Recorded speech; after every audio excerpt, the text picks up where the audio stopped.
फक्त आणि फक्त 2 ते 3 साहित्यामध्ये बनून तयार होणारी आणि तोंडात टाकताच विरघळणारी आजची ही सुपर सॉफ्ट रेसिपी मी तुमच्यासाठी घेऊन आलेली आहे। नारळी पौर्णिमा स्पेशल अगदी झटपट बनणारी ही नवीन रेसिपी आहे। यासाठी ना तुम्हाला खवा पाहिजे ना दूध।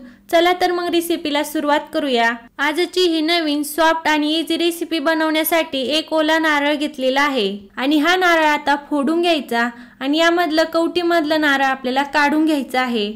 आणि आता ह्या नारळाची साल काढून याचे बारीक काप करून घ्यायचे। तर नारळाचे बारीक काप करून घेतलेले आहेत या पद्धतीचे। आता हे काप एखाद्या वाटीने मोजून घ्यायचे। तर 1 वाटी नारळाचे काप घेतलेले आहेत। हे मिक्सरच्या भांड्यामध्ये टाकून घ्यायचे आणि याला झाकण लावून मिक्सरला एकदा फिरून घ्यायचं आहे। आता यामध्ये अर्धा वाटी पाणी टाकायचं। 1 वाटी नारळाच्या कापसाठी अर्धा वाटी पाणी टाकायचं आणि हे मिक्सरला फिरून घ्यायचं। या पद्धतीचं याला छान असं बारीक करून घ्यायचं आहे। एखाद्या कढईवरती किंवा पॅनवरती चाळणी ठेवायची आणि त्यावरती तयार केलेलं मिश्रण टाकून घ्यायचं।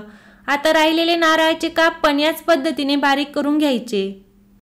सर्व नारळाचे काप आपण बारीक करून घेतलेले आहे आणि एखाद्या स्पॅच्युलाने किंवा चमच्याने याला छान असं दाबून यामधलं दूध काढून घ्यायचं आहे।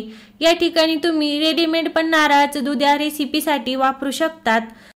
यामधलं पूर्णपणे दूध काढून घेतलेलं आहे आणि जो राहिलेला नारळ शिल्लक आहे त्याचे तुम्ही लाडू किंवा डेसिकेटेड कोकोनट पण बनवू शकतात। एका वाटीने मोजून पाव वाटी कॉर्नफ्लॉवर घ्यायची। ह्याच वाटीने आपण सुरुवातीला नारळाचे काप मोजून घेतलेले आहेत।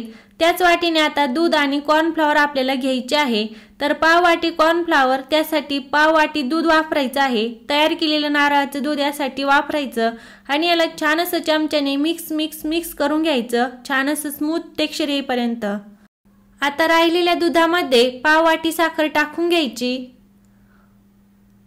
आणि एका चमच्याने याला छान असं मिक्स करून घ्यायचं आणि आता याला गॅसवरती ठेवून छान अशी एक उकळी काढून घ्यायची। तर या ठिकाणी ह्या दुधाला उकळी यायला सुरुवात झालेली आहे आणि एक उकळी आल्यानंतर gas medium to low heat वरती ठेवायचा आणि जे आपण कॉर्नफ्लॉवर आणि दुधाचं मिश्रण तयार केलेलं आहे त्याला एकदा हलवून घ्यायचं व्यवस्थित आणि हे मिश्रण आता आपण दुधामध्ये टाकून घेणार आहोत। तर टाकून घेताना एका हाताने आपल्याला दूध हलवत राहायचं आहे आणि दुसऱ्या हाताने हे मिश्रण त्यामध्ये टाकून घ्यायचं आहे। असे केल्यामुळे आपल्या गुठळ्या तयार होत नाहीत, अगदी स्मूथ टेक्स्चरचं हे मिश्रण बनून तयार होतं। आता हे मिश्रण सारखं हलवत 2 ते 3 मिनिटांसाठी शिजून घ्यायचं आहे। तर तुम्ही पाहू शकता हे मिश्रण अगदी ट्रान्सपरंट झालेलं आहे। या पद्धतीचं होईपर्यंत हे शिजून घ्यायचं। आता गॅस बंद करायचा। एका काचेच्या बाउलला तूप लावून घ्यायचं चहूबाजूने। आता यामध्ये तयार केलेले सर्व मिश्रण टाकून घ्यायचं।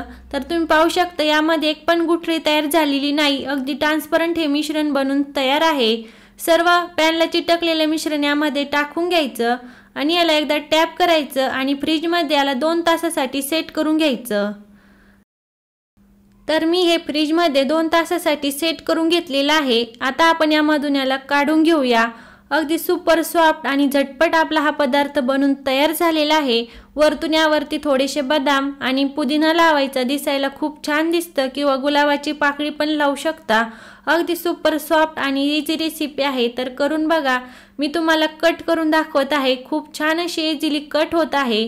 याला तुम्ही नारळाचं पुडिंग किंवा नारळाचं खरवस देखील म्हणू शकतात। नारळी पौर्णिमेसाठी नक्की करून बघा आणि व्हिडिओ आवडला असेल तर एक लाईक करा, शेअर करा। चॅनलवर जर नवीन असाल तर चॅनलला सबस्क्राईब करा। व्हिडिओ शेवटपर्यंत पाहिल्याबद्दल खूप खूप मनापासून धन्यवाद। पुन्हा भेटूया अशाच नवीन एका रेसिपी सोबत। तोपर्यंत सर्वांना बाय।